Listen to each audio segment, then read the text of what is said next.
All right, guys, welcome to episode 28 of the Different Animals podcast. It's your boy Tyler. And I'm Ever Castro. And this week we are going to be talking about what we've been watching and playing. We'll be talking about the election results, some of our least favorite hobbies or things to do. I guess it's not really a hobby. And we're also going to talk about the NBA season, the upcoming NBA season, not the one that just finished. Mm-hmm. But first,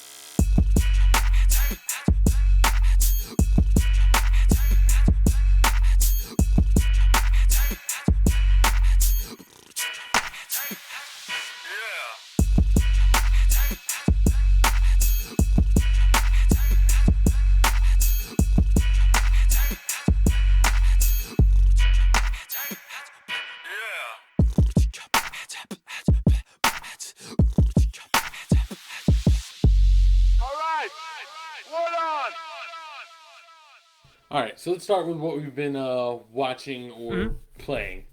So, do you want to start? Yeah. So this week I started watching The Mandalorian season 2. It just premiered on Disney Plus. It's their Star Wars spin-off show.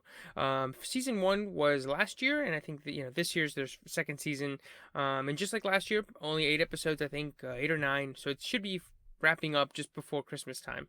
And so far the 2 episodes that have come out, I've really liked. They're so just like season 1. There's like a sort of arching season long story, but then each episode is pretty episodic. It's kind of like old fashioned, like the Incredible Hulk Right. or even Avatar a little bit, where they're traveling and then they meet new towns, new people, but then those people sort of all come together at the end. So it's a little bit of both, a little bit of story long, but then episodic as well. Right, And, right. mhm. And then episode 1 was about they went back to Tatooine, which is like an old planet from the Star Wars films, Yep. and they met up with somebody who was using Mandalorian armor to be a marshal for a small town. So it's kind of like that Western, like the marshal is the last person who can keep the law in these parts, kind of thing. Right. Um, Yeah, I got you. yeah, and so I won't spoil who it's played by, but it was a nice surprise to see them. And then at the end, they have to take down this big enemy. And it looks fucking amazing.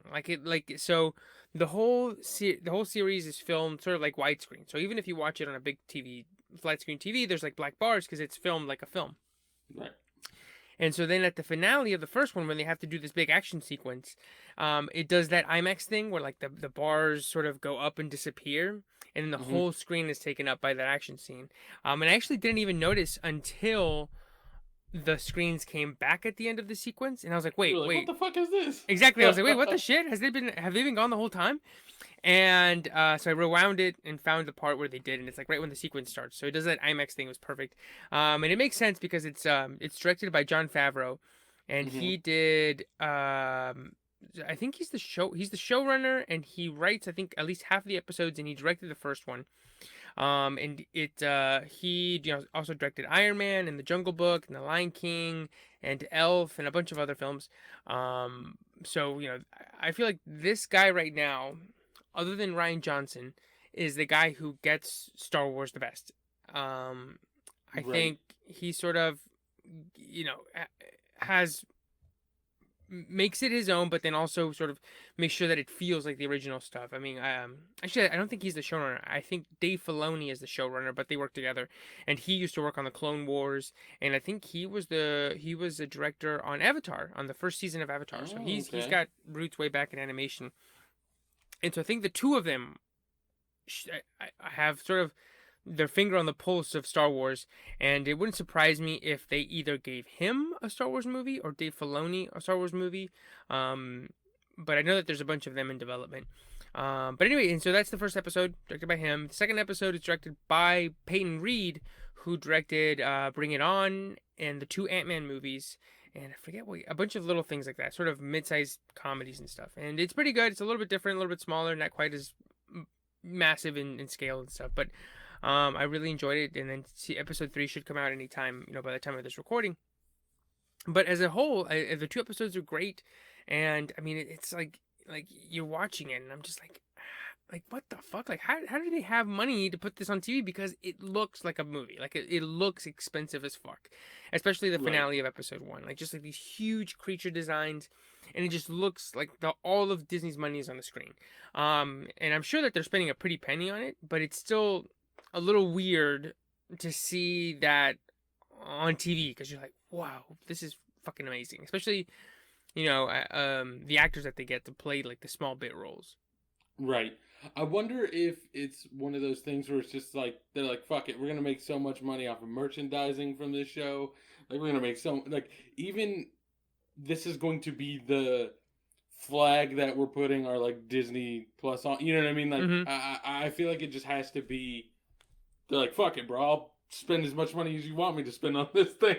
Oh yeah, yeah. I Like mean, we're gonna just make it all back so easy. oh yeah, yeah. I mean, Baby Yoda merch is huge, and then after the disappointing release of the Rise of Skywalker last December, I mean, and then with movies not sort of being in theaters for the foreseeable future, I feel like this is the crown jewel of the Star Wars franchise, and maybe even Disney's streaming. I mean, because right now, Right. they have Disney Plus, which has. I think the earnings call was this today, and they have something like 70 million subscribers. But then they have a bunch of original series, but this is like the only one that sort of crossed over into the zeitgeist, crossed over into sort of the popular culture in a really noticeable way. I'm sure they'll eventually, well, they will have more because it was announced that WandaVision is coming out January 15th of Okay, I was just about to 2021. ask about that because that to me seemed like the next thing that was going to be like, hey, watch this specifically. Like, Oh yeah, yeah, yeah, definitely. I mean, I think they've had a couple blips here or there, like they had Hamilton, Mulan, now this, and then WandaVision. So I think they'll pick up steam, and eventually they'll start to spew them out more consistently, kind of like Netflix, which has right. like a new huge series every week, it seems. Yeah. Um, there's John Favreau's, that's how you pronounce it, right? John Hmm. Favreau. His career is so fucking weird to me because, like, the first thing I remember him in Hmm. is, like, off the top of my head, he's in. He, like, always plays this, like, dumb guy comedic role, I feel. Or maybe not dumb guy, but, like, um, Like a sidekick. sidekick. Yeah, like a kind of, like, asshole sidekick. You know what I Hmm. mean? Like Hmm. that's like his stick. And so like to see him be a showrunner for Mandalorian and direct and do Iron Man, but like in my head visually when I see him, I think of him as like Vince Vaughn's sidekick in whatever Swingers. movies.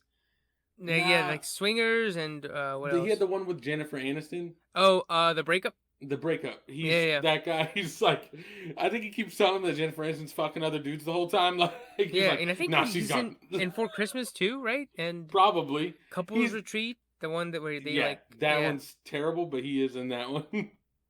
yeah, yeah. um, So yeah. yeah, Like to see that's the character you play. Like visually, that's the. It's not like I see him direct. You know what I mean? I see stuff he's directed, but you hmm, don't see him like in a director's chair.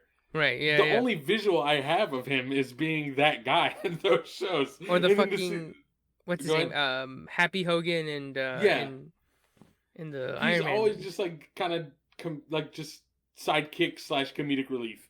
And to think of that dude like directing Iron Man, you know what I mean? Like showrunning Mandalorian is so Yeah, weird. because It just doesn't fit. he did Elf and then this really small movie called Zathura, which was kind of like Jumanji in space. I remember Right. I went to see that one in theaters years ago. And then he did Iron Man, and so he kind of kicks off the MCU. He did like an episode of The Office. He did Iron Man 2.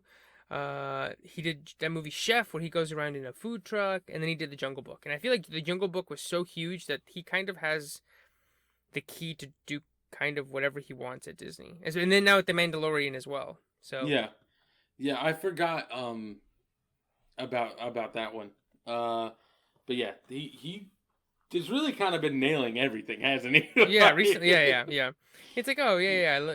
I mean, and it's kind of interesting because there's no like, so like Iron Man's great, and the Lion King, oh, not the Lion King, the Jungle Book is great, and then the Mandalorian is great, but there's really no sort of like trademark to it, right? Like Like it's through just line. There's yeah, no right, like, oh, this is where this is his niche. Like this is right. where he excels. He's just like, no, I can kind of do it all. Exactly. Yeah. Right. Right. Like it's like like if you see a Tarantino movie, you know what it is, right? You can see, when you see it. Same thing with the Nolan movie. Same thing with who's smaller, like a Michael Bay movie.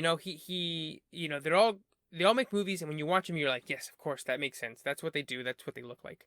But then you Hmm. watch his, and they're not bad, and they're not like plain. They're just like very well made, right? Like they're just like it's like especially like Iron Man. Like they're just like there's nothing flashy about Iron Man. It's just like fucking well done, like just rock solid. And I feel like that's how all of his stuff is. Right. And so like, yeah, that's just a very odd thing to not have. Like you said, a Tarantino movie. You're like, I'm getting amazing dialogue. You know what Right. I mean? Like all of the dialogue is going to be top notch. Spielberg, like all the action scene. You know what I mean? Like Michael Bay, there's at least explosions, whether he's actually good or not. You know what I mean? Mm-hmm. Like you know exactly everyone's trademark in their movies, but then like fucking his are just like, nah, it's just good. It's Just just like like, rock solid. It's just like the not plain either. That's what I was saying. It's like you would say plain if they were like boring. Who else is like this? I'm trying to think of somebody who just makes like fucking great, good, solid action movies that I can't think of. Not even like Joss Whedon, because Joss Whedon, all of his shit has like awesome dialogue and stuff. right. Yeah, Um, I don't know who it would be. Um, but yeah, either way, mm, all of that just combined with like what I've seen him in on screen is just the weirdest shit. mm-hmm, But yeah. So that's one of the things you've been watching. mm-hmm. Um, I have been playing Shadow of War, which I mentioned before, because I was Yeah, like, I'm only like 15 minutes in this, and I feel like it's done. yeah. I remember. Yeah. Mm-hmm. So I figured out what is, I don't know if it's like a key detail, but basically there's like when you first start the game, there's these group of people that you're like constantly dealing with, right? Mm-hmm. Your Mm-hmm. main, like your character's story, like it jumps from like this group of people, you finish what they're doing, and then like you're supposed to do the hardest thing is that it seems like side missions. It seems like side missions, but your main story actually just jumps over to those.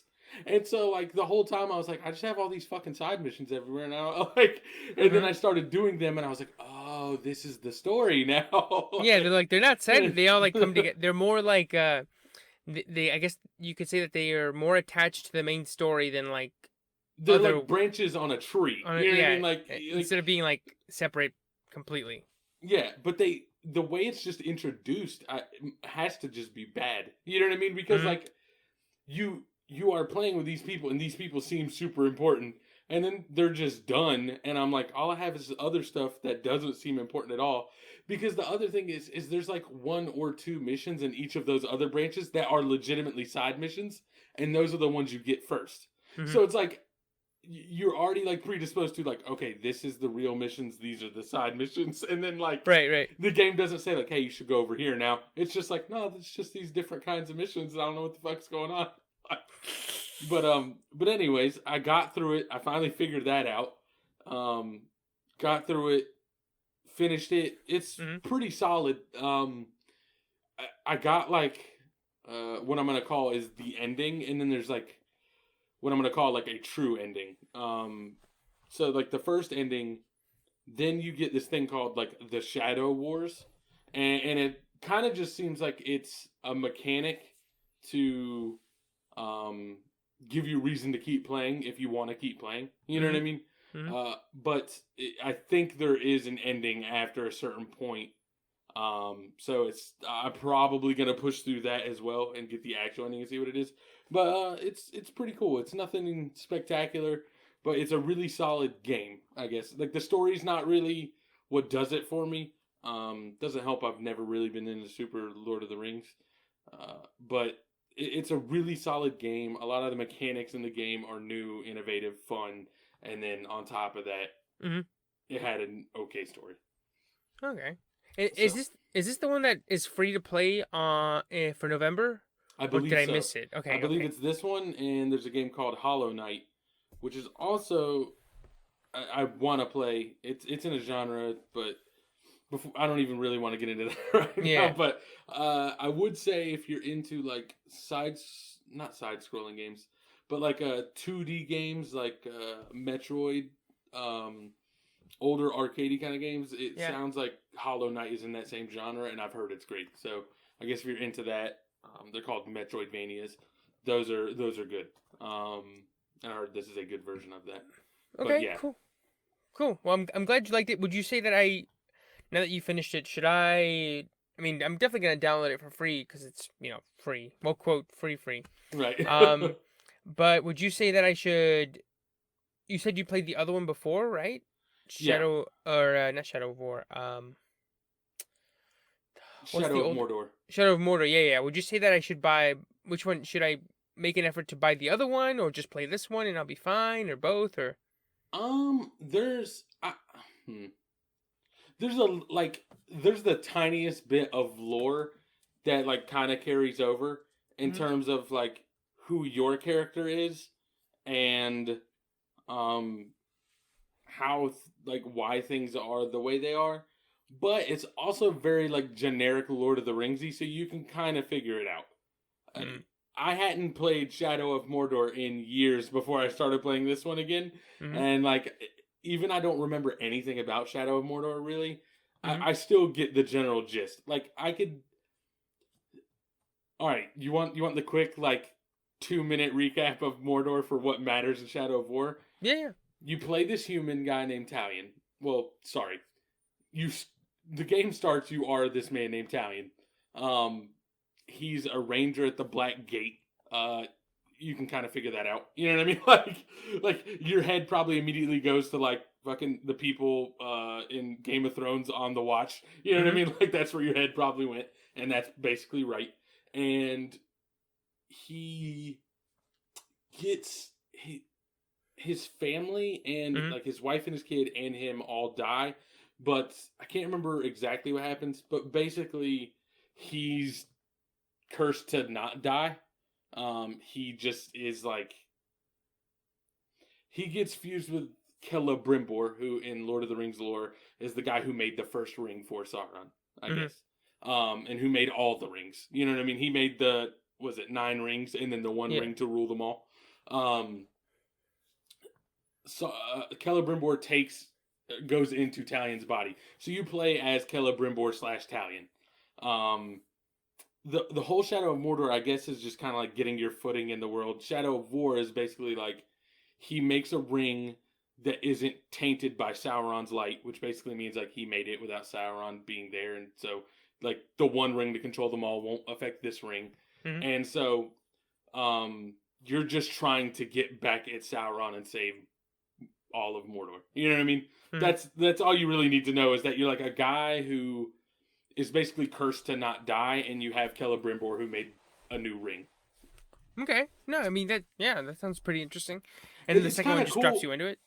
Yeah, really. It drops you straight into it. You'll run into the group of people I'm talking about. They'll seem like the most important thing, and then Mhm. you'll just kind of move on.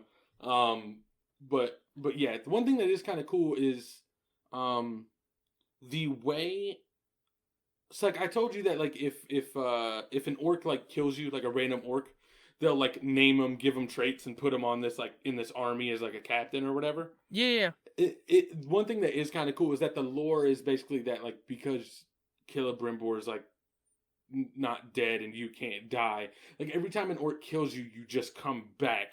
You know what I mean? Like so it's accounted for in the lore. Mhm. Like one thing I will say that I like remember hating about Bioshock is like Bioshock, you could just die at any minute and it was not a problem. Like Yeah. they would just kill you and you just pop up back at the last machine and everything would still be as half dead as when you got there and like died. So it Yeah. was like there was no penalty to dying. This there's no penalty to dying, but the lore accounts for it. You know what I mean? It's Right. like It's oh, built this into is the why. game. Right. Right. Like it make like it's not. It's like why would he come back? He's like because you literally can't die. Right. Um, and so it allows like all the other mechanics to work as well as they could without like just making you question what the fuck's going on. Right. Right. So yeah, I would say definitely play it. I think with that amount of background, you'll be fine. Okay. So I would definitely just start with it. Yeah. I mean, I'm definitely gonna download it. I am playing. Rise of the Tomb Raider right now. I don't think I've talked about it on here, but that's because I haven't had a chance to really get into it like I have previous games like Batman or The Last of Us or whatever. But once I finish that one, I'll talk about it on here and I'll start that one. Definitely. Yeah. So definitely get those. I would download Hollow Knight too. I don't really know if it's gonna be your thing, but I would still Hmm. download it. Yeah, I mean, Um, it's it's free and free. I can delete old shitty games Exactly. like World at War or whatever. No, not World at War. Call of Duty World War Two. Oof, that one was fucking trash, bro.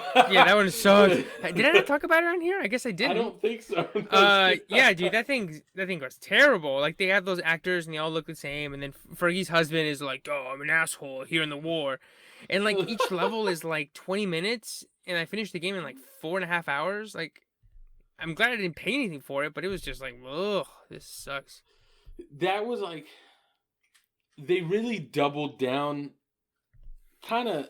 Well, here's the deal. So like the thing is, I think before that one, I don't think any of them really had campaigns for a while. Hmm. They were all just like we're doubling down on multiplayer. We're not even going to try and act like we're putting any effort into like a story. Um, but the most recent one, not the one that's about to come out, or I guess it has come out, Cold War, but the one that's currently out, Modern Warfare, they like doubled back to like the first story that got super popular, Hmm. and they basically started it over. So I don't know if it's just going to go in the same direction or if they've made new plans. Um, but they actually put a lot of effort into the story, and there's actually, if I can find it, I'm going to send it to you. Yeah. There is one mission in that thing that I can't remember. They said they put an immense amount of effort into it because you're basically doing a raid Hmm. in like some building.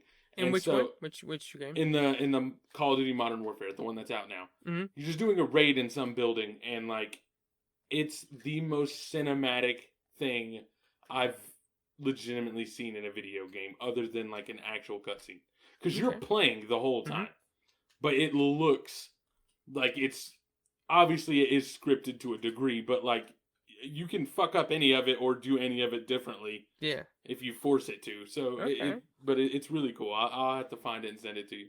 I mean, there was a level like that in World War II where like a train blows up. Do you remember that? Or like you derail a train, I think so. and like you're like on top of a car, and like fucking train parts are like I don't know what train cabooses and shit are fucking flying everywhere. And I was like, holy shit, I'm back in Uncharted, because dude, it was like you like land at your feet and then you like move out the way. It's like it was like Uncharted shit where like shit's exploding around you, like that one Uncharted sequence in Madagascar where the truck's following you and you're on the motorcycle and you're like Yeah. going through like holes and shit, and it's like it was like that. And for a split second I was like, wow, this game's good, and then it just comes back right back down. Wow, this game's great, and I'm bored. Yeah. Yeah. And then it like, yeah, yeah, I mean, it didn't leave much an impression on me. I was kind of like, whatever, but, um, I would have been pissed if I was gonna pay $60 for it and I wasn't a big multiplayer. Yeah, well, here's the deal. I paid $60 for it. Do play a lot of multiplayer, and it Mm, was just not yeah. good. It was just not good. like, So like the that. That multiplayer was wasn't worth it. no. The multiplayer was like the worst version of a Call of Duty multiplayer I've Mm, had in a very long time. Like, it was, it was weird because the whole thing was. I think before that, it was like a Black Ops. So Black Ops kind of went to like this weird like futuristic alternate timeline, mm, like you would have like jetpacks, not like in like little short boosts and special abilities, and like one of the characters is a fucking robot, yeah. like it was super over the top, and they're like I World played. War Two. Oh yeah, just right back, like not even present day, just going all the way back. Because I played Black Ops 2, and Yeah, that's the one where like the finale, you're like in a fighter jet in LA, right? I I don't think. remember Black Ops. The Black Ops storyline has always been terrible. Um, I liked it too. I thought two. Yeah, it was two because one was, what do the numbers mean, Mason? Right, that's what I'm saying. Even like in Black Ops 2 is just a continuation of that, and the shit has never made sense. It's like they made a deep, interesting storyline, and then like Hmm. you're like, "What did you mean by it?" And they're like, "I don't fucking know." Like, like what Yeah. do the numbers mean? And then like he was like imagining the one guy that was with him the whole time. Do you remember Yeah, that? like Fight Club shit. Yeah. Yeah, but the thing was, is that dude like saved you multiple times, and I was like, what the fuck? Like, It's like for that twist to work, it has to be he didn't do anything the whole time. right, or it had to be something that I could have easily actually done, and I just thought he did it. You know what I mean? Yeah, Like, yeah. but yeah. So, anyways, Call of Duty's kind of gone off the rails, but the most recent Modern Warfare was great. The next one looks kind of iffy, because again they went to like the Cold War. Mhm. The thing is, like, I just don't feel like Call of Duty games need to go into the past anymore. Mhm. Like I don't want to shoot an M1 Garand. You know what I mean? Like I just I'm not interested in using like the most antiquated guns and then just having them be bad because they're supposed to be bad. Right. It's like I don't want to hear like that ting sound when my gun runs out of bullets. Right. It'd be like if you played if every like 3 years a new 2K came out, but it was like basketball in the 60s and like you Mhm. didn't have crossovers and you're like why would I play this? like, like I last year I was just Anthony Davis dunking on people and this Mhm. year like This year, this fucking year Bob Cousy. this year 70% of the players I can choose all shoot underhanded. It's just not a good move in my Right. opinion. Yeah. So what else have you had going on recently? Yeah. Yeah. So this past week, or I guess 2 weeks now, Ariana Grande's new album Positions came out. Okay. And it's pretty good. It's solid. I know I talked about Sweetener as a whole, when we were talking about songs that blemish an album a couple weeks ago. Yo, And I it listened to that fucking song all the way through. It's so bad. It's so bad. And the thing is, like, every time I bring it up, I think I was talking to a friend this week, and I was like, we were talking about positions, and I was like, yeah, it's not Sweetener, but Sweetener's great except for that one song. And she was like, Light is Coming. Yeah, I know, it's fucking terrible. I was like, yes, it's ass. But as a whole, the album's really, really good. Like, it's sort of her upper echelon, really good album. And then she came out, I think 6 months after that, she came out with Thank You Next, and that one was pretty good. And I would say this is about like 20% not as good as those. It's just a lot of like okay stuff, not great. I would say it's like in terms of a comparison, it would be like her views or her the life of Pablo without Mhm. weird shit. Like we know like Without actually losing her fucking mind. exactly. So you have like, a couple of, Father Stretch My Hands or Famouses or Fades. And then you have a bunch of other shit that's just kind of like, ugh. I don't know. You have bleached assholes and stuff.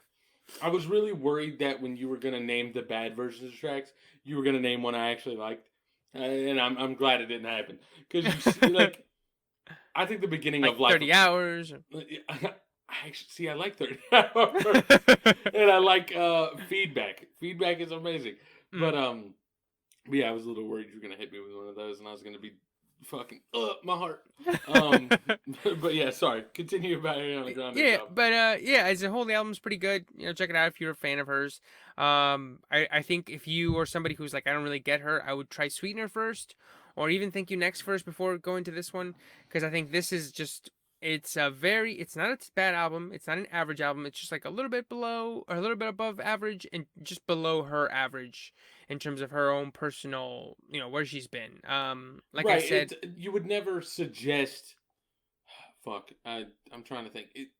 I was gonna name a random Jay Z album, but like he's got a fucking million of them, and I don't know what people. The Blueprint 3. Yeah, the Blueprint 3. You'd never be like, oh, you don't know what Jay Z's got? Listen to the Blueprint 3. You know what I mean? You're Right. gonna be like, listen to Reasonable Doubt. Listen to the Black Album. You're The not gonna Blueprint. Yeah. say, yeah, the Blueprint. You're not gonna say like, listen to Blueprint 3. Have Right. you heard on to the next one? It's so Jay Z. Um, But it's definitely better than Magna Carta. So it's like I would say it's there about you her go. third. I think it is her Blueprint 3, where you got Run This Town. And you're like, fuck yeah, man, let's go. Yeah. So there's a couple of good songs on there, but yeah, overall, I would say I hope that she takes maybe 2 years before the next one. Really get some really great songs. I feel like she was kind of firing them out kind of quick, right? Like, or no? Yes, Am I I mean, imagining that? in the last, what is it? This is her third album in the last 20. 6 months. Yeah. So, Okay. yeah. Like. All right. So when did Sweetener come out? August 2018. Damn. Damn. All right. So like I was like, wait a minute. Sweetener came out. I remember hearing about that one, and then you said thank you next, and I was like, hold on, that was after, and I was Mm-hmm. like that. Fuck, that just happened, and now there's another album. Right, right. And the thing is that between her previous one, Dangerous Woman, and Sweetener, it was 2 years. I Right. think actually a little bit more than 2 years. So I just want her to take her time, get fucking call Pharrell, get Pharrell's number, get him to give you some beats again because that Yeah. was the best she's ever been. And then Let him give you 13 beats, and then you drop the one that the light is coming. yes, yes, yes. Don't let him pick all of them. Don't just pick whatever he gives you. Ooh, I remember what I was gonna say now. It is also her Life of Pablo because literally, I believe. Let me double check, but I think Oh boy. I'm gonna say 90% of the songs are 3 minutes or shorter, Oh no. and not even like in a good Yeezus way, in the Life of Pablo way. Right. Where it's just like disjointed, and it doesn't feel like it just felt like she made all these songs like these all belong on an album, and then just fucking threw them on there. Like, Yeah, like I'm like, take your time, man. Like, let these songs breathe. We were just talking about that last mm-hmm. week. Here's the songs: 237, 253, 247, 229. Okay, here's a good one: 259 or 359. Okay, good job, good job. 304, good job. 328, good, good. 320, 238. Okay, 3 minutes. 212. I'm like 212. Are you kidding me? Right. What are you even like? What are you even putting together that feels like a full song? You know what I mean? It'd be Right. like if I wrote an essay and every paragraph was actually only 3 sentences. Exactly. It's like give me some fucking meat. Give me like a Uh, nice 4 minute song. Literally none of them are 4 minutes. The closest one is I think 3:59 or 3:58.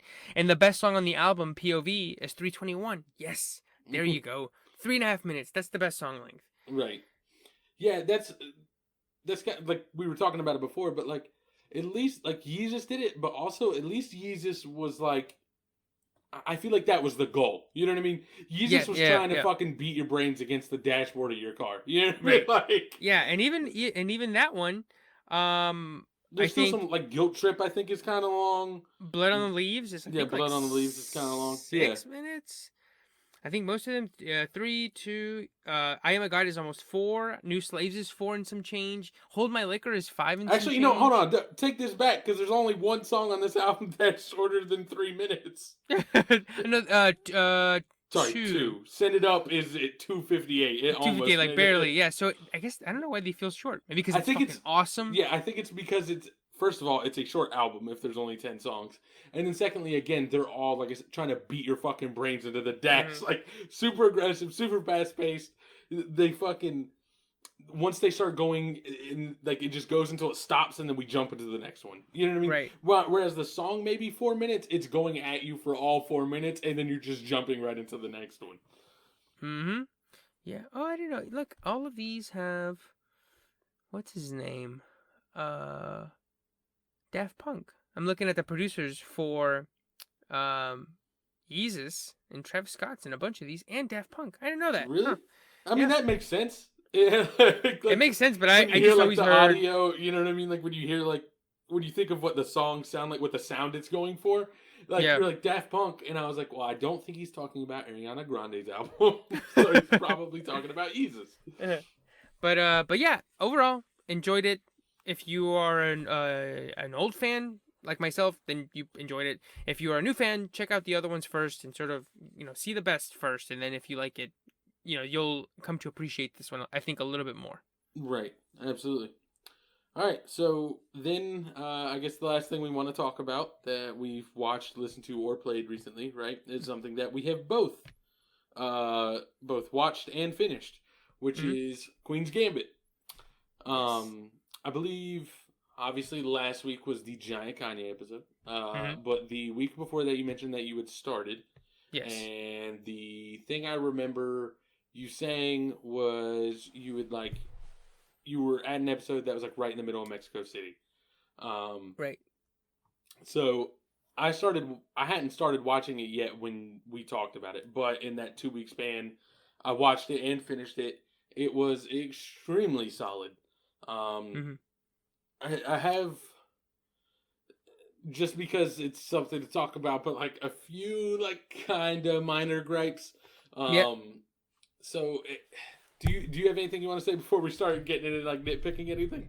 Yeah. I was completely wrong. I would listen to the episode where I talked about it. Yo, I was editing and you were like a biopic, and I was like, I don't think this is supposed to be a biopic. Yeah, I thought it was a biopic. That's the thing, because like just the way it was set up. I mean, it like I said when we did when I brought up Dewey Cox, Right. she has to remember her whole life before the greatest match of her life, right? Yeah. It's exactly what happened in this one. So I was like, oh, like it's all here. Like it's Yeah. all the chemicals and ingredients of a biopic are here. And so then I finish it. I literally watched the whole thing thinking it's real. And so then, excuse me. And so then I get off, like I finish it. I'm like, that was really good. That was a good ending. Like, let me look up some more about this person. Yeah, They're like, I was like, I want to you see saw what all happened. about that person because Well, there's no other. my first fucking clue was that they didn't do that classic, like like Elizabeth They Harmon, went like the on rest of to yeah, like, yeah. Dewey Cox died 3 minutes after this picture was taken. It's like that. It's like they didn't give me that Elizabeth Harmon. She grew up. She went to live on the rest of her life in, what is she from? Cincinnati or Louisville or whatever the fuck she was. Kentucky, yeah, Yeah. And so I was like, that's weird. They usually put that. Lexington, Yeah, Kentucky. yeah. And so I was like, that's weird. They didn't put that. They usually do that. They must have. Maybe it's about something else. And so then I googled it, and I was like Elizabeth Harmon, and the thing that came up was like Elizabeth Harmon, erotic novel writer from like the 90s. I was like, what the fuck? And then I googled it, and I was like, wait, this isn't real. You're like, wait, she plays chess and writes porn. I was like, what the fuck? What a hard turn. And then I was like, oh wait, this isn't real. This is based on a book. Oh shit.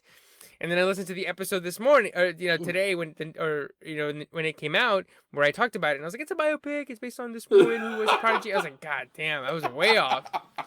But I didn't Google it when I was talking about it because there's been times when this has happened where like I Google it and they're like, died of a drug overdose, and I'm like, God, well, there, I spoiled it for myself. And I was excited because that happened to me. So I started watching Naruto, right? At one point, this is a while ago. I started watching Naruto, and there's like Naruto, then there's Naruto Shippuden, which is like them older, and then there's apparently a new one called Boruto, which is like, I think Naruto's like son is the main character, but like I looked up, and this was fucking stupid. I googled Naruto versus Boruto because I didn't know what Boruto was. And like in my head, I was like, is this going to be like, I talked about this before, like Full Metal Alchemist versus Full Metal Alchemist Brotherhood, where like one's just a bad version of the other. And I was like, Naruto versus Boruto. And then it told me like the leader of their clan is called the Hokage, right? And like you first meet Naruto in the show as like a fucking middle schooler, and he's like, I'm gonna be the next Hokage. And like I looked up Naruto versus Boruto, and it was like, who would win in a fight, Hokage Naruto? And I was like, what the fuck? I was like, god damn it, that's not what I wanted. And you're like, God, and you read it, right? And I forget what else has happened to me before, but like you read it and you want your mind to like erase it, but you can't because you already read it, you already saw it. You're like, God. And you know what's fucked up? I've done that with things and like basically legitimately forgotten about it, and then all of a sudden I'll just be sitting there like doing something completely irrelevant, and my head will be like, oh yeah, by the way, you know that like I will watch a show, accidentally spoil something for myself. 3 months later, I haven't finished the show yet, and then my brain will be like, "Oh, by the way, you know that person dies," and I'm like, "Why?" Like I hadn't thought about it again in 3 months. Exactly. Why did this happen? And so that's why I didn't want that. And so I literally was like, and it was amazing because I was watching. I was like, this is awesome because usually all biopics I've seen, I at least know, enough to win or to answer a couple of trivia games about this person. Right. This is somebody who I know nothing about. Like this is amazing. I wonder why. It's like, yeah, it's like I was like, I don't know anything about this woman. Like, I know this Bobby person came out of thin air, fucking nowhere. Because like I know, what's his name, Bobby Fischer. That's the one that everyone knows. I've heard there's a movie called Searching for Bobby Fischer, which I'll bring back up again this episode. But like, I that's a chess movie. So like Bobby Fischer, I've also heard it was very good. Yeah. But like everyone knows Bobby Fischer. Right. Right. And so, but yeah, that's the only thing that I have to add in terms of just like addendums. I do have some thoughts in I have read a couple things that sort of have quailed my thoughts on it a little bit. Where like I'm more like you said, it's incredibly solid. Whereas before, early on, I was much more high on it. But I do think it's fucking great. See, I think I'm actually still higher on it. The couple things that were problems for me were kind of in the beginning. Hmm. Um, like this is a super minor gripe, but like her visualizing the chess pieces on the ceiling, Hmm. like when she's young, was like the most dumb, annoying thing to me. I don't know what it was, but it was Hmm. just like like this visual just didn't work for me. You know what I Hmm. mean? Yeah. Like she's out here just like fucking at the age of like 8, like taking drugs and just like doing chess on the fucking ceiling, and I was like, please, like what are we talking about right now? And what's funny is like it didn't bother me when it happens again. You know what I mean? Like Yeah. because it happens much later again, and you're like, and like it didn't bother me at all that time, but for some reason, just like oh, I'm just taking drugs and watching chess on the ceilings in the shadow. You know what I think it was? I think it was that they took the shadows from like the tree outside and were like, "Here's a chessboard," and I was like, "What?" like, like people, I don't think people's mind works like that. Like, I don't Yeah. think like they just see the shadows like, no, I'll just move all these leaves over here, and now it's a chessboard. Um, but yeah, that was annoying. I feel like Benny Watts was supposed to look cool. I feel like people were supposed to look at Benny Watts and be like, "Wow, he's cool." And I was like, "This kid looks like a fucking nerd." He looks like that. Did you see it after the election was called? There was that cowboy lawyer, and he was like, Yes. "I'm going up to Philadelphia," and it's like he looked just like Benny Watts. yeah. Oh god, that's what I'm saying. I feel like he was supposed to look cool. Hmm. Like, also, I don't know who that actor is. Right? I Who, the has, guy who played him? yeah, the guy who played Benny Watts. He seemed familiar, but I don't know who he is He off the was top of in my Game head. of Thrones. Who is he in Game of He Thrones? was Jojen Reed. That I wish I had watched more Game of Oh, Thrones. he was with not Ben. What was his name? Who was the guy who couldn't walk? Bran. He was with Bran. That guy and his sister took Bran across the wall in the Oh, north. okay, okay. Yeah, So, he's also in he was a kid in Love Actually. all right, let's see. Hold on. Thomas Brody Sangster is his name, and this is going to be important for the Thomas. I already forgot the name I just said. Brody Sangster. There we go. It says Star Wars. Apparently, he's in Star Wars somewhere. Hmm. Um. Okay, he seemed familiar. Wish. Holy shit, bro. All right. First of all, my first point was going to be I assume he's supposed to be an adult because he's got the mustache. He's living by himself in New York. Yeah. He's supposed to, I think he's supposed to look cool. I think he's supposed to be an adult, but my man looks like he's 12. Um, he looks like he's 12 and someone pasted a fucking mustache on him. And then I just looked up just now and he's 30 years old. He's Holy shit. 2 years older than me. This dude. This dude looks like he could be in middle school right now. He looked like he was 7 in Love Actually, but he was what is What that? year is Love Actually? 17. He was 2003? 13. He was Yeah. 13. Oh Yikes. god. Yeah. No. He was But in he was in The Force Awakens apparently. it looks like a cameo. Oh yeah, maybe. All right, but yeah, either way, he's apparently 30. And he again I was like, I think this guy's supposed to be an adult, but I can't really tell. Like that was because they also talk about him as a prodigy, like a child prodigy. But I was like, I feel like I'm supposed to get the impression that that was a while ago, like, but I can't tell. That might have been yesterday. Um, but yeah, I think that he was supposed to look cool, and he does not. Um, other than that, I mean, I think it was really solid. I feel like they could have maybe. Hmm. All right, so here's the deal. Because I'm not good at like analyzing and like running themes through on shows. So Yeah. like I'm going to say this, and I realize that there's a solid chance that this would actually make the show worse. Eh, but like I feel like they possibly could have done more with like the whole relationship between her and her mom. Like I feel like it got across everything it wanted to, but I feel like there might have been some left on the table. The real mom or the Yes, the adopted mom? yeah, not the adopted mom. I feel like we got enough of her. I was like I was a little tired of her, and then God rest her soul, and I was like, woo! But like the real mom, I don't. It may have uh, it may have made everything too obvious and kind of like I don't know what the word is. What I'm looking for here. Like there's a certain amount of art in leaving things unsaid, but like Right. also giving you everything you really need. Yeah. You may have lost some of like that magic if you Mm. like delved into it more, but I feel like there's a chance some meat was still left on the bone on that. Yeah. But other than Okay. that, I mean, I thought it was really good. Yeah. Yeah. No. Yeah. I agree. I agree. And I have a similar. So I do. I guess I do have another addendum to make because last time I talked about how like I liked that they didn't explain the chess to you. That they go like, here's how it plays. Like here's how she reacts to it. You have to read it off her eyes and her expressions and stuff. Hmm. But they play so much that I was like, I kind of want to know what the fuck is going on because Yeah, like literally like at the end, they're playing. I'm like, she's supposed to be the best, and I'm like, I don't get this game. Like, at least tell me like the basics, right?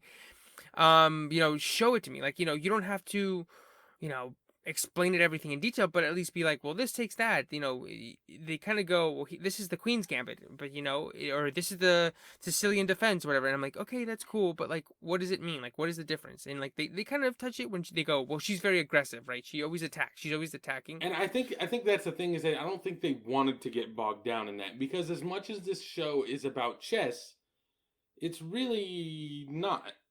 Like chess is happening, Hmm. but like it's more just about her.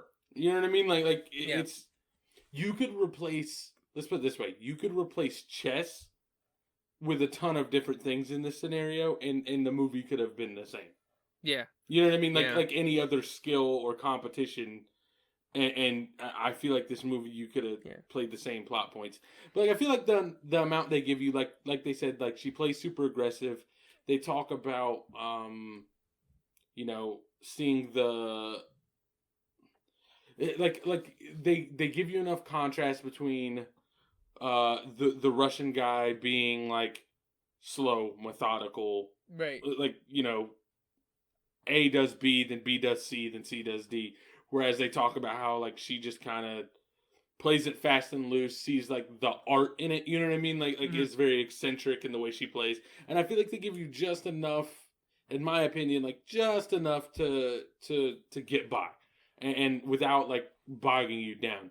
That's another one of those things where like there's probably meat left on the bone, but on that one, to me, like Hmm. I feel like if you start like really going into it, then like there's a chance that some people are gonna be like, I don't give a shit enough. Like I Yeah. Yeah. don't care whether her Sicilian's open or closed. You know what I mean? Like Yeah. they mention the Sicilian, and it's because the only reason they even mention it seems like, is because it's A, the most common, but B, what she's most comfortable with. So like Mhm. that's like the dilemma. You know what I mean? Right. That you run into at one point. Yeah. But yeah, I mean, I am split on it. Like, I do want them to show me, but then I'm also like, fuck yeah, they didn't show me. Like, I can pick it up on this, right? Like, I'm like, it's like I want to have my cake and eat it too. Like, I want them to be subtle and not have to explain everything, but I would like for them to explain maybe just a little bit. right. Um, I did But then they could so. fuck up and explain too much, and you're like, Jesus Christ! Like, Yeah, like I I'm can not fucking actually trying to play chess, okay? right. I'm not a child, I can pick it up on my own, right? So it's a delicate balance. And I also think so. You know how you're talking. It could be about anything, right? Yeah. I think I sort of am okay either way in terms of the ending and the people that she has left. So you said it could be about anything. So it could easily be about drumming, and therefore it could be about like Whiplash. Right. And the tragedy of Whiplash, which I know it's not what everything is going. Every single show about somebody great doing something is headed for. But the what I love about Whiplash is that it's ultimately a tragedy about somebody who pushes everybody away in the pursuit of being this fucking amazing person with a gift, and then honing that gift until he's left alone. It's just him and this monster on stage, and that's it. Mm-hmm. And so for this one, it's sort of the opposite, where like at the end, she sort of is a jerk, but then she pushes some people away, but they're still there, and they like want to give her second chances and third chances and stuff.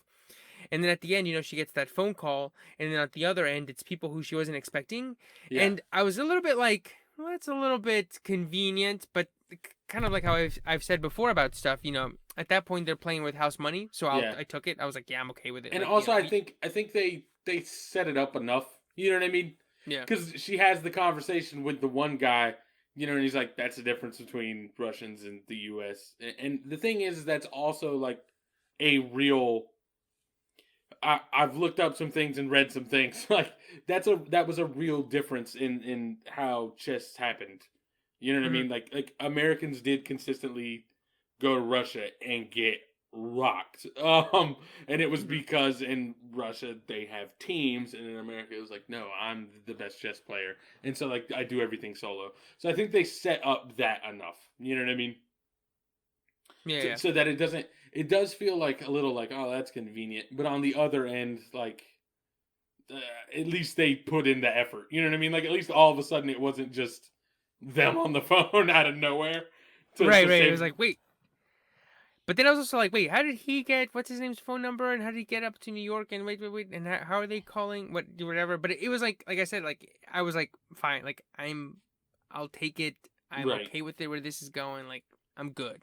Yeah.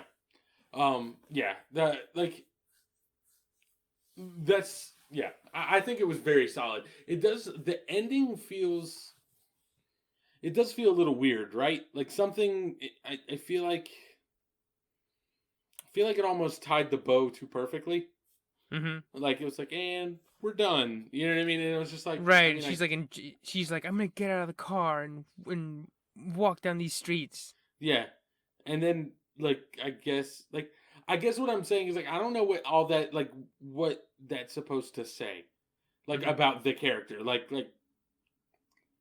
I don't know what message or thought or through line you're trying to get across by like the way this movie ended or the show ended. But yeah, either way, very solid movie though. Yeah. I mean, definitely recommend it. I keep saying movie. It's definitely a TV show, but also I do think it has movie quality to it. yes, and it, it's directed, or it was created by the guy who wrote Steven Soderbergh's Out of Sight, and he wrote Logan and Minority Report. So he, he's done movies, and so that's why it sort of has that cinematic feel to it. Mm-hmm. Yeah, I thought it was great. That does bring me to a thing though, which is that I've noticed that anytime I start to do something or find something even remotely interesting, I like full-fledged dive into it. So like I started like trying. Well, I went golfing like once or twice recently, and like then I was like, I'm gonna watch like all these videos about golf. I'm gonna like read stuff about golf and read articles about golf. Like I don't know. It's just like once I find anything interesting, I'm like, oh, I want to know everything about it.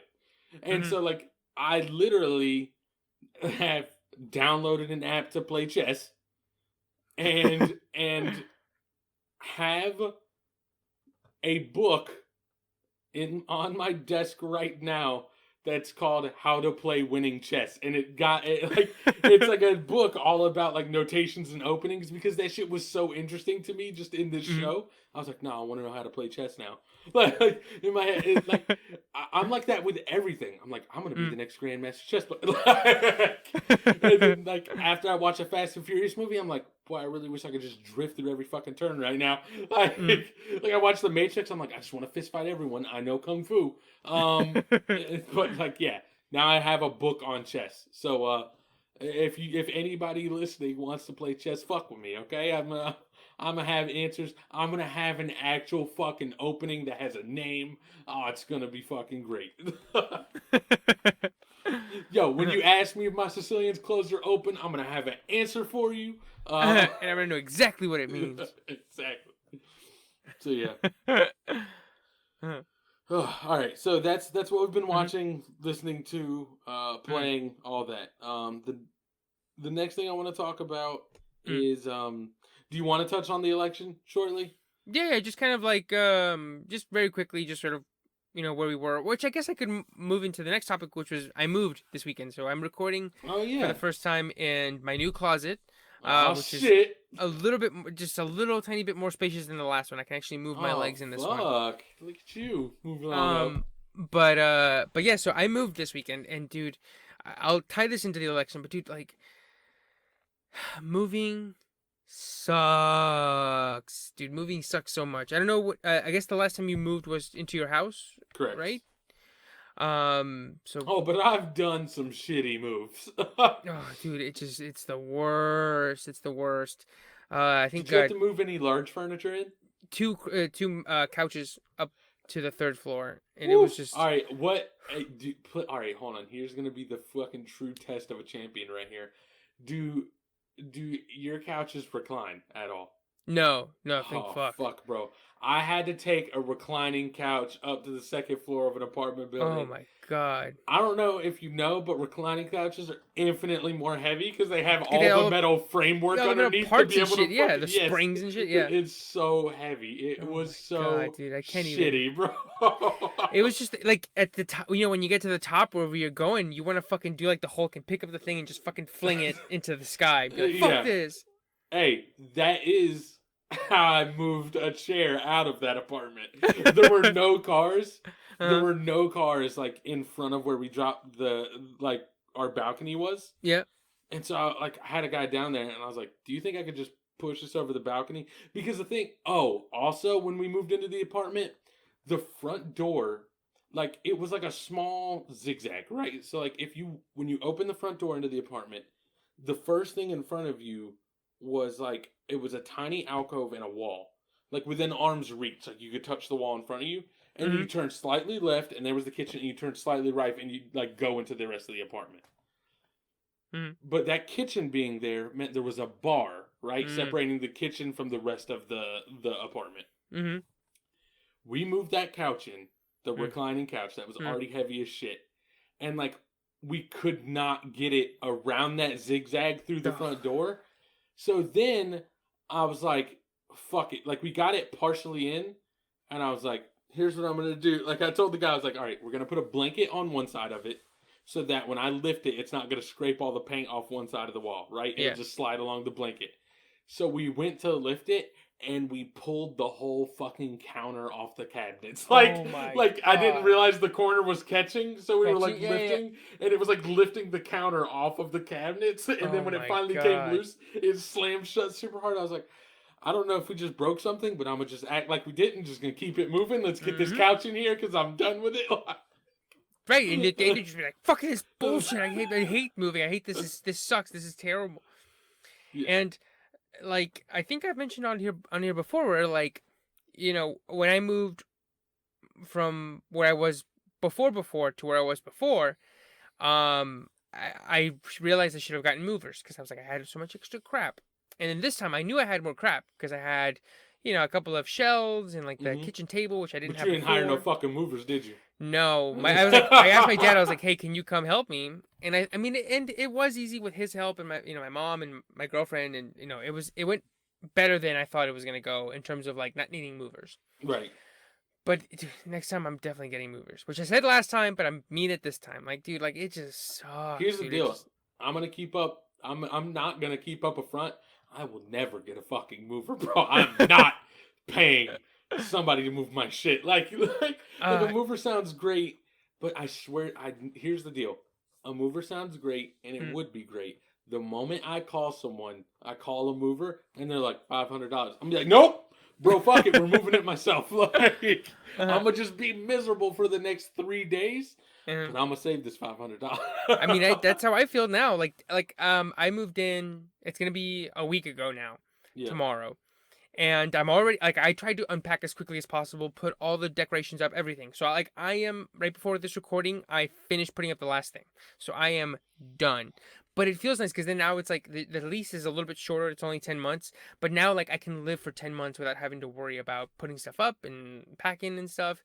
And I literally, as I was unpacking, I was like, whenever I leave this place, it is going to suck so hard having to put all of the shit back into boxes because it was so terrible and it just Yo, sucks you so got bad. the Sunday scaries 10 months in advance, bro. Dude, it's the exact same feeling. It's the exact same feeling. Yes, that's exactly how I felt. I was like, this is gonna suck having to do this, but it's like I have 10 months to live and just be like living in this apartment and feeling like home and stuff, right? Right. So we'll see where I am or if I extend or where I go or whatever. But it just, yeah, it's just, I mean, it's just terrible. It was just terrible. And like, even with family, like it was nice seeing my parents and like having them help. But like my dad, literally, he was like, we should have gotten smaller couches. And he's like, when we move these out of here, we're just gonna fucking throw them off of the third-story balcony and just And fuck hope to it. God no one gets hurt. Yeah, I hope it doesn't clip on the second one and like swing into this. Oh God, some person's just out there fucking smoking a cig on their second story balcony. Get like a fucking and Looney a whole Tunes. damn couch just fucking rocks their shit. Yeah. So yeah, it was just ass. But well, we got lucky because it was like a high of 70 all weekend. So that was the nice thing. That was the one nice thing is that the weather didn't fuck us.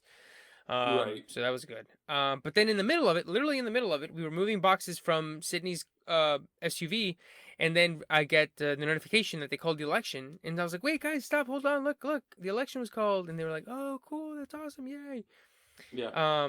Especially because my mom had told me on like Wednesday morning or Wednesday noon, when it was starting to look more like Biden's way. Right. She was like, they say they might not call it until Saturday. And I literally was like, okay, sure, Mom. All right, whatever.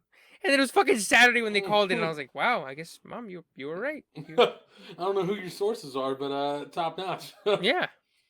Yeah. So, yeah, I'm pretty happy with the way the election went. Not so happy with how the after election stuff is going. Yes. A lot of like tepid laughter, like ha ha ha ha, like this is going. Like we did win, right? Yeah. Yeah. Like yeah, everyone okay. else is gonna, like we're gonna just move along like we're supposed to, right? Yeah, exactly. Like like preparations are starting, right? Like no weird shit. But the No thing rat is fucking. yeah, Okay. no, but there's a lot of rat fucking. There's a lot of attempted rat fuckings. It's just they keep dropping the rats. Mm-hmm. But yeah, we'll see how it goes, and we'll see where we end up. It's kind of one of those things. It's like, your team's up big late in the fourth quarter, and you're like, I don't want to celebrate because I've been here in places before where I've gotten fucked, and like, I don't, as it's like being a Falcons fan. I'm like, I've been in situations where shit's been fucked up, so like, I'm not celebrating until it's triple zeros on the clock. Right. Yeah. Dude, there is a video though that's hilarious to me, and it is hilarious. You know, somebody's probably not gonna find it hilarious, but I don't care. It's this video of this guy in Pennsylvania, right? And Mm-hmm. like a reporter's talking to him with a microphone, and you can't really tell, but apparently he's a Trump supporter, and he's like, he was like, I want us to count every vote.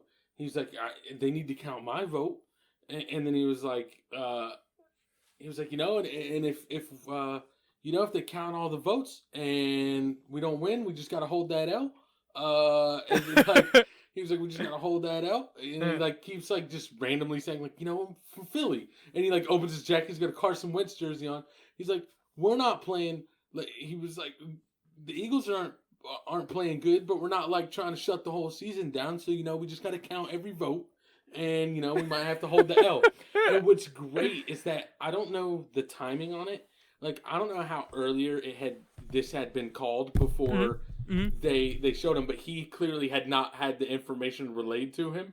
And the woman's like, yeah, and he's like, he said something like, how's it looking or something like that, and she was like, well, they called Pennsylvania for Biden, and like first of all, his voice is clearly like raspy because he's been like yelling out there with this like sign the whole time. So Mm. he's like, we're talking Philadelphia, and like he's just talking like that. And she's like, well, Yeah. they've called Pennsylvania for Biden, and he's like, no, like, it's the raspiness in his voice and how he was just like, we might have to hold that L. We got to count every vote. And they're like, well, they've counted. He's like, no. Oh, God damn it. Shit kills me every time. It's like so distraught, but like, and he's trying to yell, but he doesn't have the voice. He's like, no, like this shit kills me so much. Oh god, Uh, but yeah, I'm trying to think of what my favorite meme was.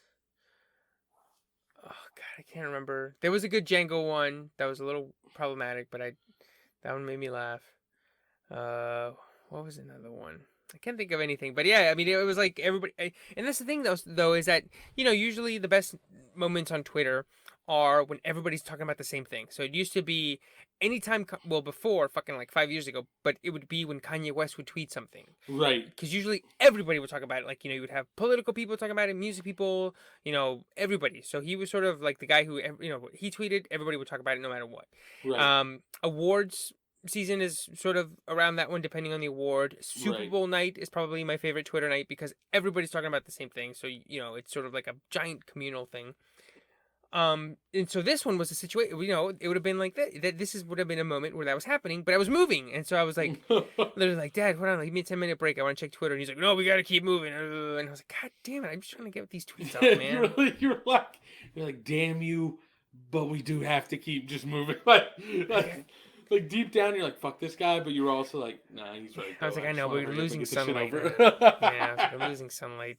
It's gonna get dark at 5. All right, we gotta keep moving. So I missed like the prime Twitter time, but I saw most of the good stuff afterward.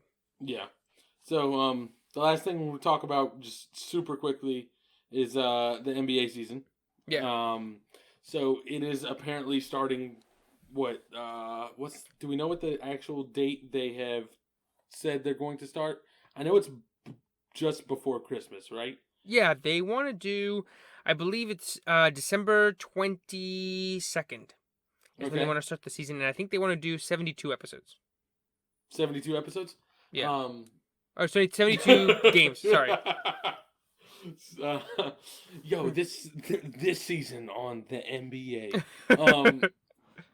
But yeah. So, there are some people, mainly LeBron, that are not happy about the season starting this year because he just finished the fucking finals like a month ago. I think, right? Something like that. I think it's like literally. I was in DC. 2? I think it's literally like a month ago, like tonight, like today. Okay, so like a month ago, and so the thing is I get where he's coming from, right? Like just a month ago, you were playing in the finals. You're playing more games than everyone. You're getting older. You're putting a lot of miles on it. You need the rest in between seasons. But like on the other hand, what do you really expect to happen? Because like at some point, I will 90% of the time side with players, I guess, over owners. Yeah. Like at some point, you got to be like, well, then if we push this season back further, then we're basically going to end up losing a whole season. You know what I mean? Right. Like if we keep pushing them back, like we'll end up with 2 seasons in 3 years. And that's like kind of a lot of money just like leave on the table. Yeah. So like I feel like this is actually just one of those situations that's just not a good answer. Like somebody's going to get screwed. Like you probably have to start the season soon. I don't really have a better answer for you, but like I don't know that you can really keep pushing it. You know what I mean? Mm-hmm. So it'll be interesting to see, though. Yeah, I would have been okay with them. I think maybe if they would have cut down on the games, it's kind of hard, right? Because it's like you want to cut down on the games, but then you don't want to cut them down so much they don't have like enough to make money off of them, right? So like. I think the MLB had 60 games or 60 something games this year, which is down from like 162, which is insane. Right. It always has been insane. But then they're only down 10 to 72 games. Mm-hmm. I feel like they should have done 50 something and then just given them more time in between. Yeah, or like 60. And yeah, I feel like 60 would have been a decent compromise. That's 20 games. It's a quarter. Yeah. Yeah. That'd have been a good compromise. But like I said, I just feel like, I mean, realistically, somebody was going to be unhappy about it either way. And like this one to me doesn't feel like the NBA is trying to shit on anybody. You know what I mean? I feel Yeah. like the NBA is just like looking at the numbers and just being like, well, we kind of got to We start it soon. So I exactly. It's like we mean, need these. We need the games. What do you want us to do? Especially right, Christmas Day. Like I would not mind if LeBron played on Christmas Day and then didn't play for like 2 weeks.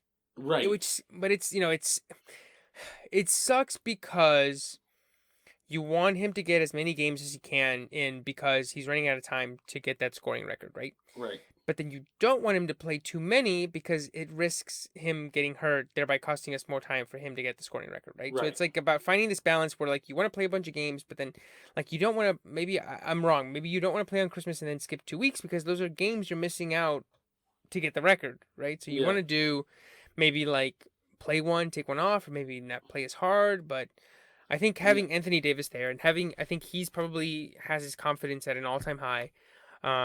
He could probably take over and you know make that his team, and then Yeah. just have LeBron come in and add a little bit extra when they need it. Also, it's not like LeBron doesn't do like load management every year. You know what I mean? Like it's Yeah, like I know it's not the same break, but like it's not like they're gonna play you every game and you're just gonna get worn out. You know what I mean? yeah, Like all LeBron has to do is like fucking tap his coach on the shoulder and just be like, "Nah, not today, fam." And the coach is gonna be like, "All right, we don't have LeBron today." yeah. Like Frank Vogel's gonna be like, "No, LeBron, you gotta play." Like, no, fuck no. He got he got Frank Vogel that ring. He should shut up and know his role. Yeah. Um, Know your role and yeah, shut shut your your mouth. mouth. I'm Frank. But it doesn't matter who you are. No, my favorite version of that is he's doing an interview and he's like, and one day God's gonna come down to you. And he's gonna say, "Well, Billy," and you're gonna say, "My name's not." It doesn't matter what your name is, because just the visual of God coming down from heaven, and then you say something just like, "It doesn't matter what your name is." Oh God, yo, The Rock was the golden age. Have you seen that freestyle with John Cena where he battle raps a fan? Oh my! Why did you tell me this? Why Here, is this a thing I know that happened now? like I'm gonna play. I'm gonna play a little bit of it. My Oh friend boy! showed me this years ago, and I was because I like John Cena. He's always he's. It would have been nice to have for him to have a heel turn before he left, Right? but let me see. Is he officially done now? I think it's a white guy.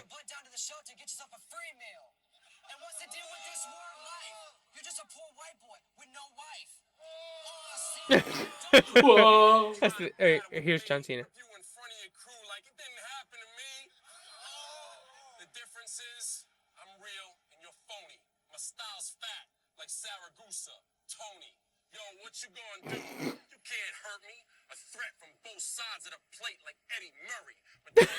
Jesus Christ!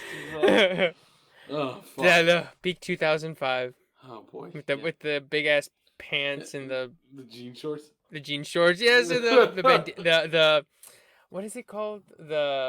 What's the type of hat? But it was upside down. Oh my god! It's like a hat without a top. Oh my god! The I'm losing my visor? brain. A visor, yes, and he would wear the visor upside down, Yeah. sideways. Yeah. Tell you he uh, was real. He was really a thug, dog. yeah. Oh yeah, man. And That's where you get your street cred, is how sideways and upside down your fucking visor is, bro. and the chain with the lock on it. God. See, that's why people hated him. Like, I understand that, like, he's a good guy and, like, he was, like, a company guy. You know what I mean? Yeah. But, like, at a certain point, you gotta stop pushing him like this. I mean, look Yes, at you him. gotta give him a chance to do something. I mean, the fact that they never just like, I guess they just never wanted to break. They never went Hollywood Hogan with him. They never went, The only thing I've heard is that, like, John Cena himself was also resistant to it. Mm. Because, this is a super random fact that I know. But, like, I looked this up once, and I don't know how to find it. I don't know how to find this information. But if you search hard enough, you will find it.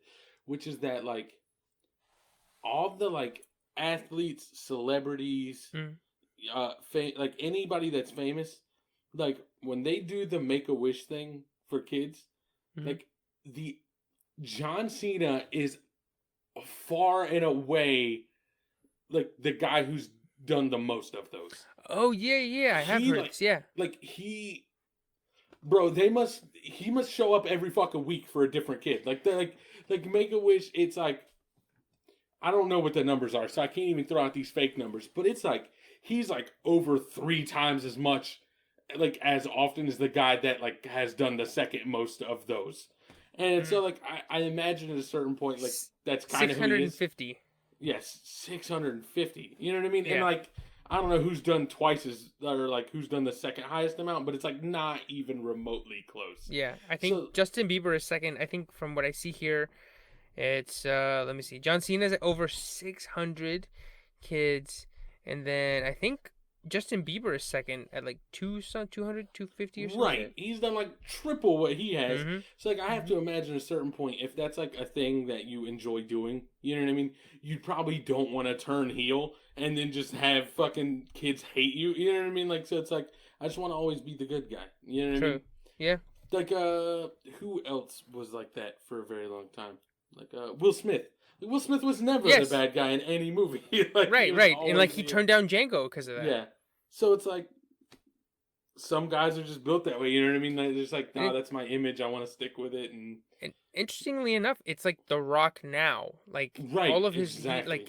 like now that he's like huge, he's he sort of keeps the same persona throughout all the movies. Like I was watching a movie or not a movie, a YouTube video with from creator Patrick Willems, and he talks about how the reason Hobbs and Shaw doesn't work is because um it's not self-aware, but it's what's it called? Not self-aware.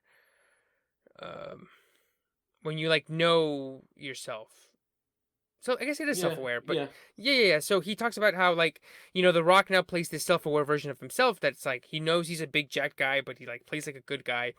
But the Hobbs that you see in Fast Five, he is like a villain. Like he is committed. Like right, he gives a shit about it. And he says, for for Vin Diesel doing these movies, the family stuff is sincere. It's played like completely 100% sincerely. It's like it's at face value. But right, if you watch Hobbs and Shaw, it's sort of like it's got this Deadpool sensibility that doesn't quite mesh with the Fast and Furious stuff. That's why that movie doesn't quite work, even not on like a superficial level, but like in a subconscious level where you go like that wasn't really the same kind of movie. right. I like that's the thing. I've never even been super into the Fast Furious movies, but I saw that and I was like, that was a weird thing to do. Like to put Yeah. like the Rock and Jason Statham, who like why would they even be in? You know what I mean? Like, and I know you Yes. give me this garbage version of like why they're working together, but like this just doesn't feel right. Right, right, because they're both the same type of character. Like he was also saying about that. He's like, usually in a buddy cop movie, one of them is Will Smith, one of them is Tommy Lee Jones. Right, One of them is the fast talker, one of them is the straight guy, who's the straight man, who's just like, oh, I'm too old for this shit type stuff, right? right, So if you have two guys that are big ripped assholes to each other, then it's like there's no chemistry. It's just two. It's like two magnets going at each other, two plus magnets. right, But anyway, yeah, The Rock's the same thing where it's like it's these sincere guys that never break character, or they never want to go a different way, and it ends up. I mean, it sort of there was a backlash with John Cena in the league or in the league, um, not with The Rock yet. I am interested to see if it will eventually. hmm But so far everybody is sort of on board. It's like right now we're in like 2006 John Cena. We'll see if 2008, 2009 John Cena backlash is going to happen with The Rock. right, The first I was trying to explain this to Sydney when I was watching. I don't watch wrestling anymore, but I watch WrestleManias when I can hmm because it's like it's like watching a Marvel, like an Avengers movie. It's like right, where the movies actually matter. And I was telling her how the WWE for the longest time was in this weird predicament because John Cena was their biggest star for casual fans, right, and WrestleMania is their biggest event. But who goes to WrestleMania? But the super nerds, the guys who will right, drop $1,000 on WrestleMania. They know all the matches. They know all the history backwards, forwards. They know everything. They know, about key fob and faces and heel turns. They know all the terms. They know everything, right? Right.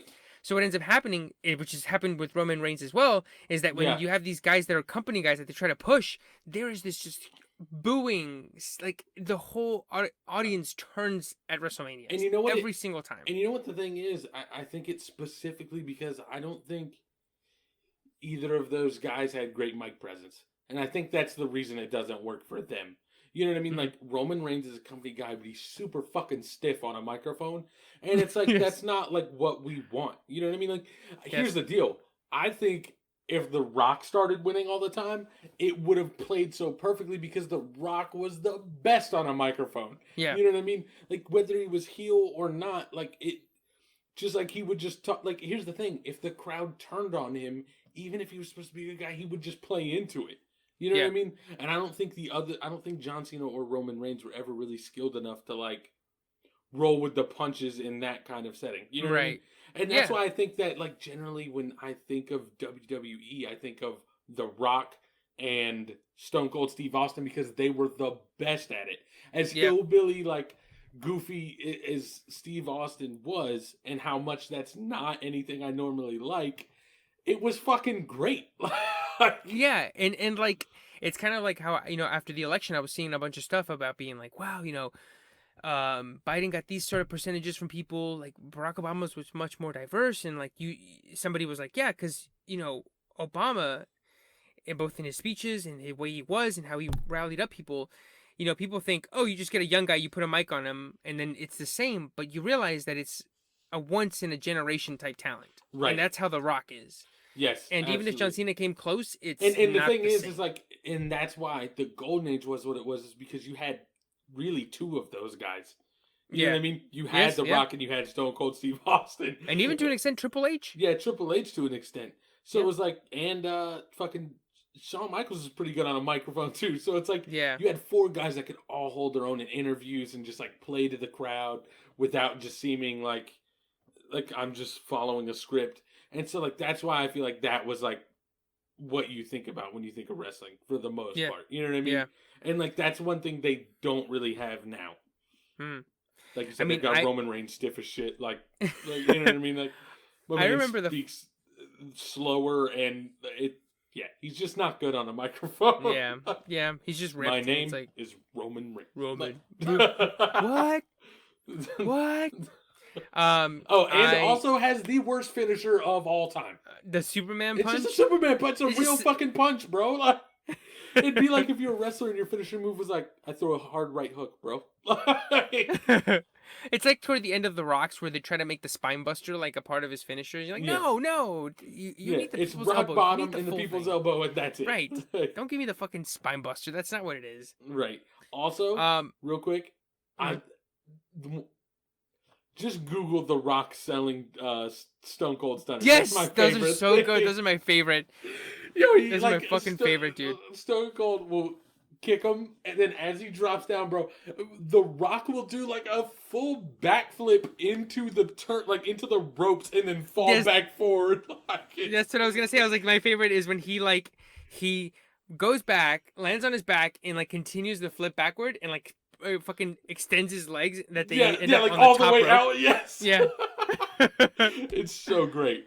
So good. I was gonna say something. Oh, right. The first time I noticed that the people turning on John Cena was WrestleMania 23, and I remember it so vividly because he was fighting Triple H in the main event. Mm-hmm. And it's the good guy versus the bad guy the whole way through. Triple H is the heel. Right, and the whole time I'm like super, like, this is when I used to watch it all the time. So I was like super committed. I'm like, yes, the good guy's gonna win. Like, he's gonna win. Although I was a little like, it'd be nice if Triple H won. That'd be a nice little upset. And so then I'm watching the main event, and dude, every time John Cena does anything, boo, boo. And I was like, what is going on? Like, do these people want Triple H to win? He's the bad guy. Whoa, whoa, whoa. What is going on? What is this? What is this? And that was the first time when I was like, okay, something's up here. There's like a tide changing here. Right. And the answer is that John Cena has really no charisma. And then, at least in wrestling, I feel like he's actually pulled it together a little bit, like in acting a little bit more. I think like whenever people go, they added John Cena to the cast. I'm like, fuck yes, that's gonna be great. He was Right. great in Blockers. He was great in Trainwreck.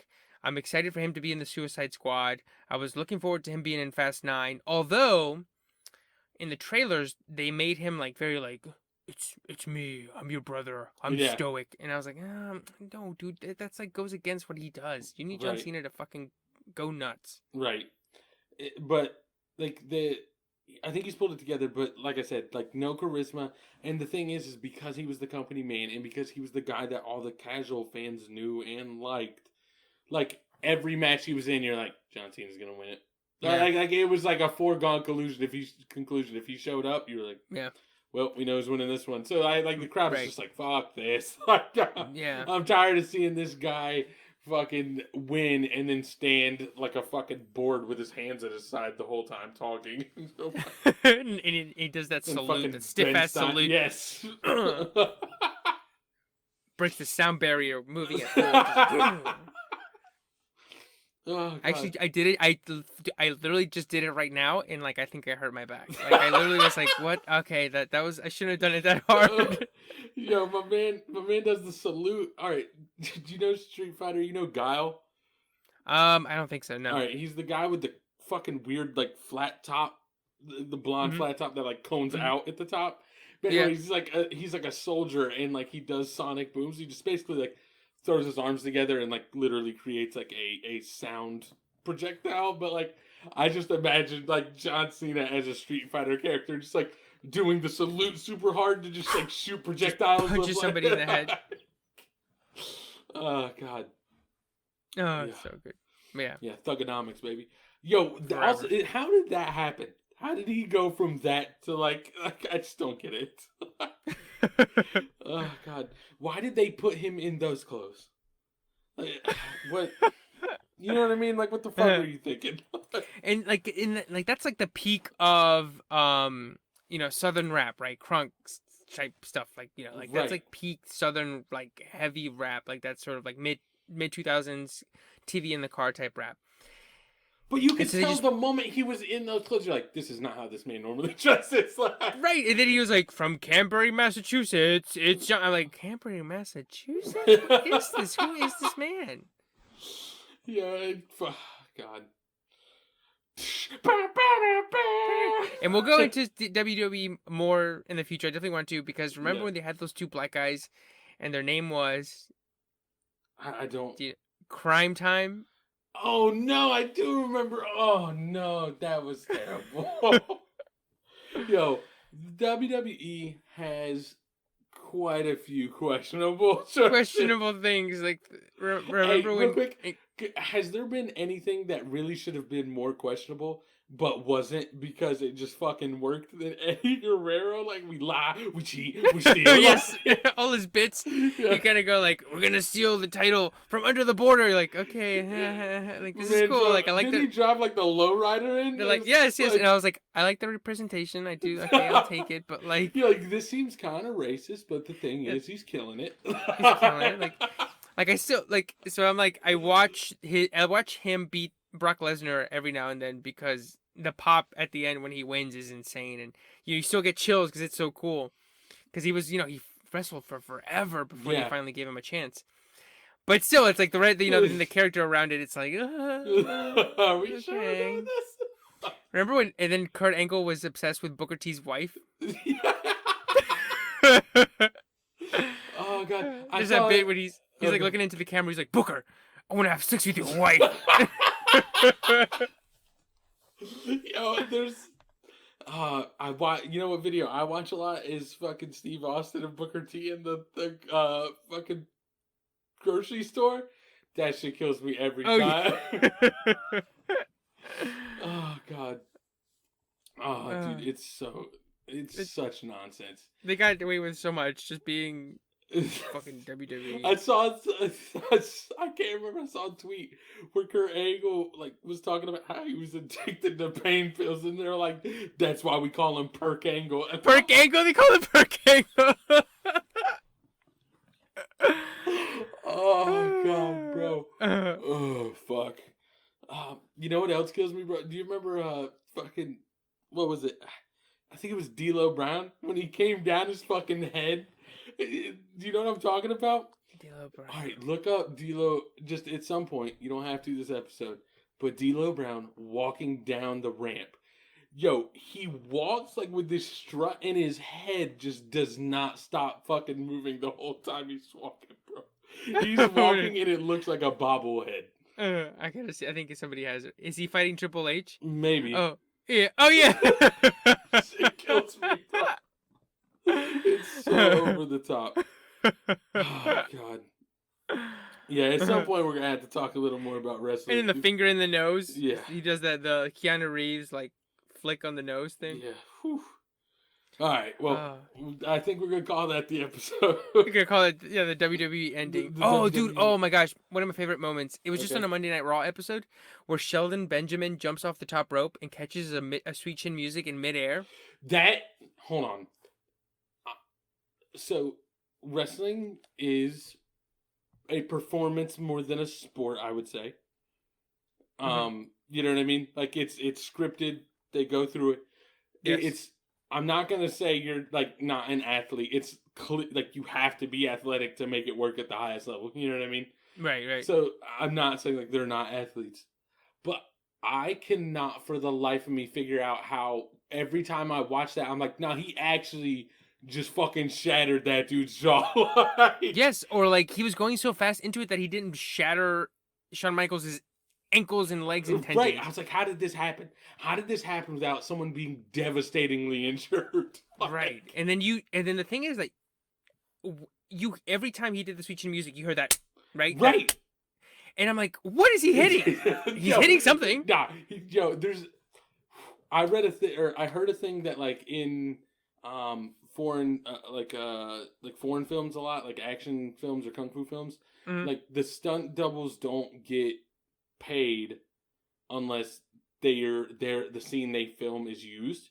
So like sometimes actors will be like, here's some extra money, I'm gonna actually hit you so this looks good. So like I'm gonna give you this extra money, you're actually gonna get punched hard as shit, but it's gonna look good, so it'll probably get used in the movie, so you're gonna get paid again. So it's like they're literally taking money to get their shit kicked in, and like that's what I feel like is happening every time a Sweet Chin Music like he's like, I'm actually gonna kick you square in the fucking jaw, and they're like, son of a bitch. All right, let's go. All right, let's go. Also, warming up the band is the best. Like the fucking when he's like stomping his feet, shaking the rope, calling it warming up the band is just fucking chef's kiss. Yeah, that's a great finisher. It really is. But anyways, that's the episode. If you want to catch me on social media, you can catch me at TMoneybags on Instagram and Twitter. And I'm at EverCastro92 on Instagram. And if you want to catch the podcast directly, it's at DiffAnimalsPod on Twitter and Instagram. I've been slacking on the Twitter a little bit. I'm going to try and start being more active with that, but we'll see how it goes.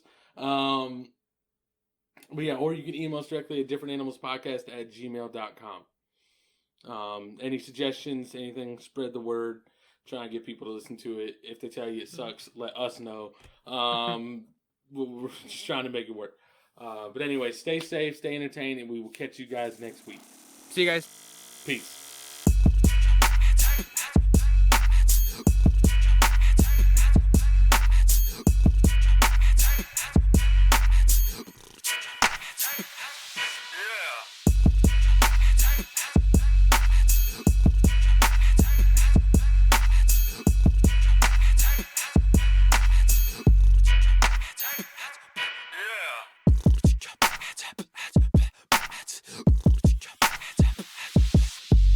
All right, hold on.